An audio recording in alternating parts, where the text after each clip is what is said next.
En este video veremos algunos ejemplos de la función exponencial base A. Empezaremos recordando cómo es la forma general de una función exponencial base A. La forma general es b por a elevado a la x entre n. b me representa el valor inicial, el parámetro a es el factor de cambio y la n nos indica cómo cambia nuestra variable independiente, que en este caso es la x. Si en la situación en particular se nos proporcionan datos numéricos, entonces el factor de cambio se calcula de esta forma.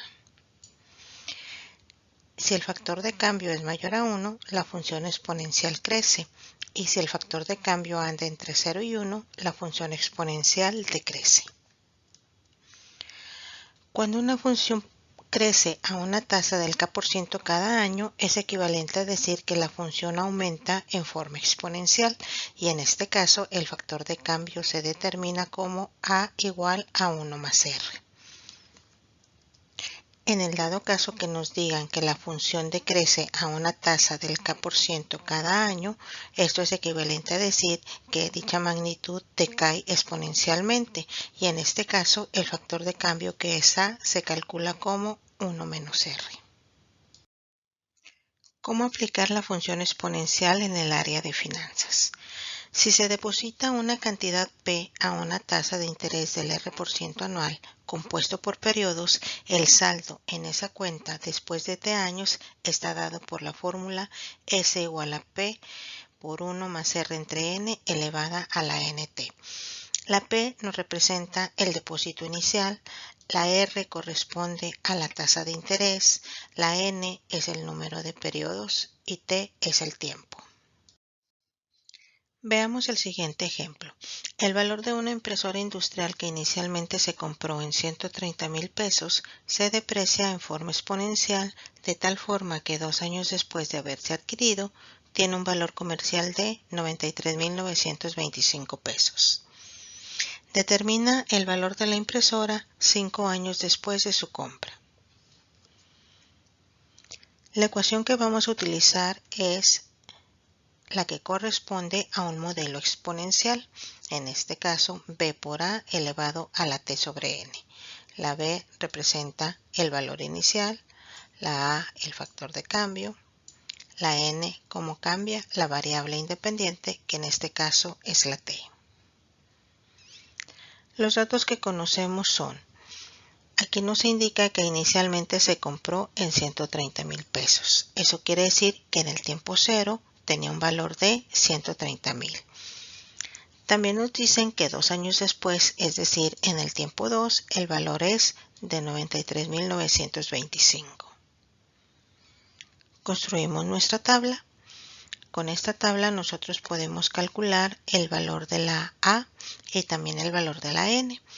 El valor de la A, que es el factor de cambio, se obtiene al dividir este número entre este que tenemos aquí. Si hacemos ese cálculo, obtenemos que el factor de cambio es 0.7225. Cabe mencionar que en la situación decía que el valor de la impresora se depreciaba, de tal forma que nuestra A tendría que tener un valor entre 0 y 1. En este caso observamos que efectivamente eso se cumple. El valor del factor de cambio es 0.7225. Si observamos cómo va cambiando el tiempo, aquí tenemos desde 0 hasta 2, es decir, la n toma el valor de 2. Y la b, que es el valor inicial, también lo tenemos dentro de nuestra tabla. El valor de la b corresponde al valor de la impresora en el tiempo cero, en este caso 130,000. Esos datos los sustituimos en nuestra ecuación inicial y obtenemos la fórmula que nos permite calcular el valor de la impresora en cualquier tiempo. En particular, como nos piden en el tiempo 5, ese 5 lo sustituimos donde está la t, hacemos los cálculos y obtenemos que el valor de la impresora 5 años después de su compra es de 57,681,69 pesos. Nuestro siguiente ejemplo dice, se invierten 12,000 pesos a una tasa anual del 3%. ¿Cuál será el monto final al transcurrir 5 años si el interés se capitaliza, inciso A, trimestralmente, inciso B, mensualmente, y el inciso C nos pide determinar cuál de las dos alternativas generan el mayor monto? Como la capitalización es por periodos, utilizamos la siguiente fórmula. Los datos que conocemos son el depósito de inicio, la tasa de interés, que hay que recordar que al momento de sustituir esta tasa de interés la tenemos que poner en su forma decimal. Para convertirla a forma decimal la dividimos entre 100, es decir, la R vale 0.03. Conocemos el valor del tiempo, que es 5. P vale 12, N vale 4. Esto es porque en el inciso A nos dicen que se capitaliza trimestralmente, es decir, tenemos 4 periodos en un año. Trimestral son 3 meses y en un año tenemos 4 periodos de 3 meses. Por lo tanto, N es igual a 4. El tiempo es 5 y la R, como ya lo habíamos indicado, es 0.03. Sustituimos estos valores y obtenemos que para el inciso A el monto en esa cuenta después de 5 años es de 13,934.20 pesos. Hacemos lo mismo para el inciso B. La fórmula sigue siendo la de capitalización por periodos. Los datos son los mismos salvo el valor de la N, dado que en el inciso B nos dicen que la capitalización es mensualmente. Eso quiere decir que ahora la N toma el valor de 12. Aquí ponemos N vale 12. El tiempo y la R siguen siendo los mismos. Sustituimos estos valores y obtenemos que el saldo en la cuenta es de 13,934.40 pesos. Para contestar el inciso C, observamos los resultados que obtuvimos y la respuesta es que el que genera un mayor monto es el que se capitaliza mensualmente.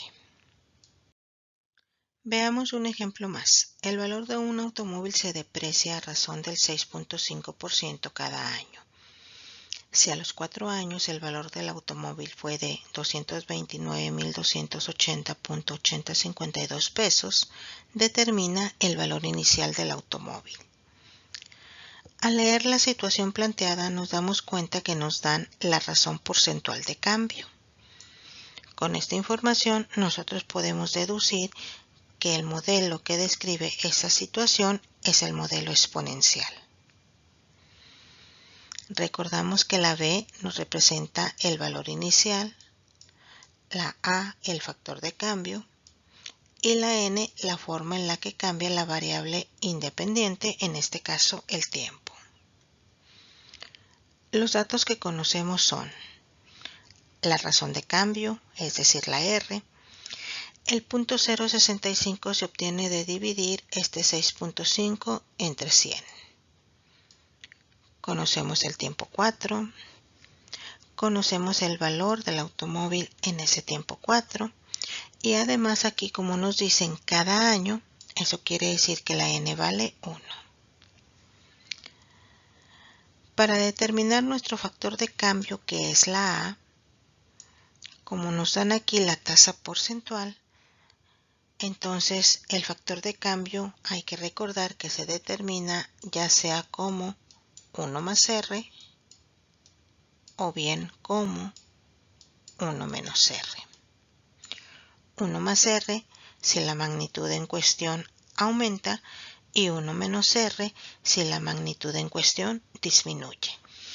En este caso, como nos dicen que el valor del automóvil se deprecia, es decir, decrece, entonces la fórmula correspondiente sería 1 menos R. Sustituimos el valor de R y así obtenemos que nuestro factor de cambio es 0.935. Sustituimos nuestros datos en nuestra ecuación inicial. Checamos que nos queda de incógnita la B, que es precisamente el valor inicial, lo que nos están solicitando. Hacemos los correspondientes cálculos.